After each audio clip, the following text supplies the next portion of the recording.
ಸುತನ ಮತ್ತು ಪವಿತ್ರಾತ್ಮರ ನಾಮದಲ್ಲಿ ಆಮೇನ್. ಪ್ರಭು ಕ್ರಿಸ್ತರಲ್ಲಿ ಆತ್ಮೀಯ ಸಹೋದರ ಸಹೋದರಿಯರೇ, ಈ ದಿನದ ಮುಂಜಾನೆಯ ಜೀವ ಸ್ವರ ಕೀರ್ತನೆಗಳು 63. ಆಕ್ಚುಲಿ 63ನೇ ವಾಕ್ಯ ಓದೋಣ ಅಂತ ಪ್ರೇರೇಪಣೆ ಆಯ್ತು.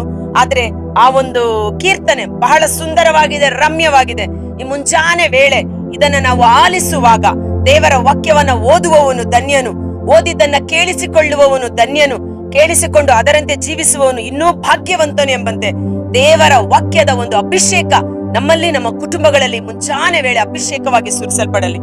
ಹೇಗೆ ಮಳೆಯ ನೀರು ಮುಂಜಾನೆಯ ತುಂತುರು ಹನಿ ಗಿಡ ಮರಗಳ ಮೇಲೆ ಚಿಮುಕಿ ಅದಕ್ಕೆ ಒಂದು ಫ್ರೆಶ್ನೆಸ್ ಕೊಡುತ್ತದೋ, ಹಾಗೆ ದೇವರ ವಾಕ್ಯ ನಮಗೆ ಹೊಸತನ, ಹೊಸ ಚೈತನ್ಯ, ಹೊಸ ಅಭಿಷೇಕದಿಂದ ತುಂಬಿಸಲಿ. ಕಾರಣ ದೇವರ ಕೃಪೆ, ದೇವರ ಅಭಿಷೇಕ ದಿನೇ ದಿನೇ ನೂತನವಾದದ್ದು. Praise the Lord, hallelujah. ಕೀರ್ತನೆ 63. ದೇವರಿಗಾಗಿ ಹಂಬಲ. ದೇವ, ನೀ ನನ್ನ ದೇವ, ನಿನಗಾಗಿ ನಾ ಕಾದಿರುವೆ. ಮುಂಜಾನೆ ವೇಳೆ ಹೇಳೋಣ, ದೇವರೇ ನೀವೇ ನನ್ನ ದೇವರು, ನಾನು ನಿನಗಾಗಿ ಕಾದು ನಿಂತಿರುವೆನು. ಉದಯ ಕಾಲದಲ್ಲೇ ಎದ್ದು ದೇವರಿಗಾಗಿ ಕಾದು ನಿಂತಿರುವೆನು. ದೇವರಿಗಾಗಿ ಕಾದಿರುವವರು ಧನ್ಯರು, ಸರ್ವೇಶ್ವರ ಅವರನ್ನ ಕರುಣಿಸಲು, ಆಶೀರ್ವದಿಸಲು ಕಾದು ನಿಂತಿದ್ದಾರೆ ಎಂಬುದಾಗಿ. ಮುಂಜಾನೆ ವೇಳೆ ದೇವ, ನೀನು ನನ್ನ ದೇವ, ನಾನು ನಿನಗಾಗಿಯೇ ಕಾದಿರುವೆನು. ನಿರ್ಜಲ ಮರುಭೂಮಿಯಲ್ಲಿ ನೀರಿಗಾಗಿ ಹಾತೊರೆವಂತೆ ನಿನಗೋಸ್ಕರ ಎನ್ನ ತನು ಸೊರಗಿದೆ, ಮನ ಬಾಯಾರಿದೆ. ನಿರ್ಜಲ ಮರುಭೂಮಿ ಅಂದರೆ ಬರಗಾಲದಿಂದ ಭೂಮಿ ತತ್ತರಿಸಿ ಹೋಗಿರುವಾಗ ಆಕಾಶದಿಂದ ಸುರಿಸಲ್ಪಡುವ ಮಳೆಗಾಗಿ ತಪತಪಿಸುವಂತೆ ಇಗೋ ನನ್ನ ತನು, ನನ್ನ ಮನ ನಿನ್ನ ಒಂದು ಪ್ರಸನ್ನತೆಗಾಗಿ, ನಿನ್ನ ಒಂದು ಅಭಿಷೇಕಕ್ಕಾಗಿ ಸೊರಗಿ ಹೋಗಿದೆ. ದೇವಾ, ನೀ ಎನ್ನ ದೇವ, ಇಗೋ ನಾನು ನಿನಗಾಗಿ ಕಾದಿರುವೆ. ಎಂತ ಒಂದು ದೇವರಿಗಾಗಿ ಹಂಬಲ.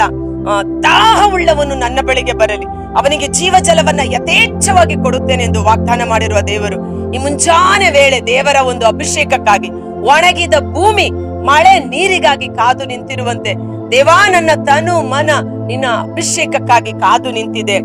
ನಿನ್ನ ಮಂದಿರದಲ್ಲಿ ನನಗಾದ ದರ್ಶನದಲ್ಲಿ ನಿನ್ನ ಶಕ್ತಿ ಪ್ರತಿಭೆಯನ್ನು ಕಂಡಿರುವೆನು. ಅಲ್ಲಿ ದೇವರ ಆಲಯದಲ್ಲಿ ದೇವರ ಮಹಿಮೆಯನ್ನು, ದೇವರ ಶಕ್ತಿಯನ್ನು, ದೇವರ ಕೃಪೆಯನ್ನು ನಾನು ಕಂಡಿರುವೆ. ಪ್ರಾಣಕ್ಕಿಂತ ಮಿಗಿಲಾದುದು ನಿನ್ನ ಅಚಲವಾದ ಪ್ರೀತಿ, ಎಡೆಬಿಡದೆ ಮಾಡ್ಪುದು ನನ್ನೀ ತುಟಿ ನಿನ್ನ ಸ್ತುತಿ.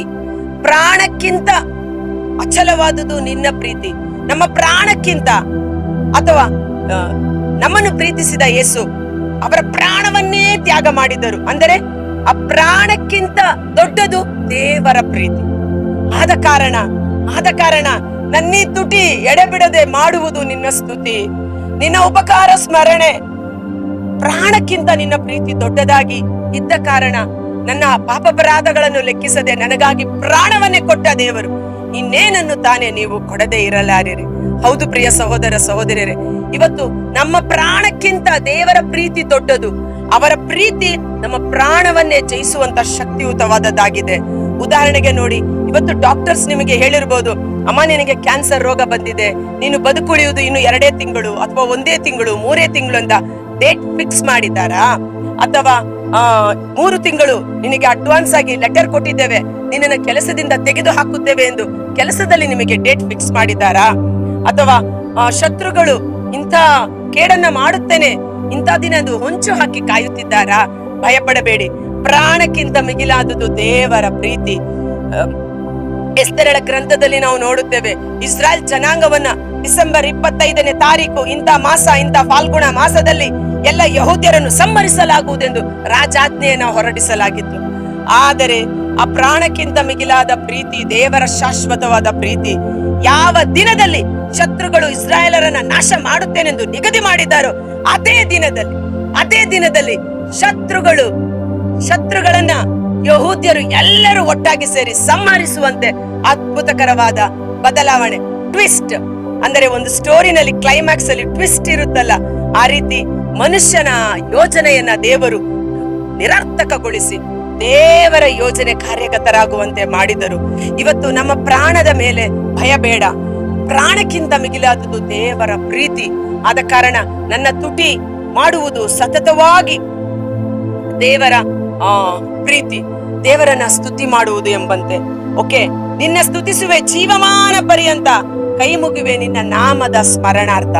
ಜೀವಮಾನ ಕಾಲವೆಲ್ಲ ದೇವರು ಮಾಡಿದ ಉಪಕಾರಗಳಿಗೆ ಪ್ರತಿಯಾಗಿ ನಮ್ಮಿಂದ ಏನು ತಾನೇ ಮಾಡಲು ಸಾಧ್ಯ? ದೇವರು ಮಾಡಿದ ಅದ್ಭುತ ಕಾರ್ಯಗಳಿಗೆ ಪ್ರತಿಯಾಗಿ ನಮ್ಮಿಂದ ಏನು ತಾನೇ ಕೊಡಲು ಸಾಧ್ಯ? ಜೀವಮಾನ ಕಾಲವೆಲ್ಲ, ನಾನು ಬದುಕಿರುವ ದಿನವೆಲ್ಲ, ನನ್ನ ಉಸಿರಿರುವ ದಿನವೆಲ್ಲ ದೇವಾ ನಿನಗೆ ಕೈ ಮುಗಿದು ನಿನ್ನ ಉಪಕಾರಗಳನ್ನ ಸ್ಮರಿಸಿ ನಿನಗೆ ಕೃತಜ್ಞತಾ ಸ್ತುತಿ ಸ್ತೋತ್ರವನ್ನ ಸಲ್ಲಿಸುವೆನು.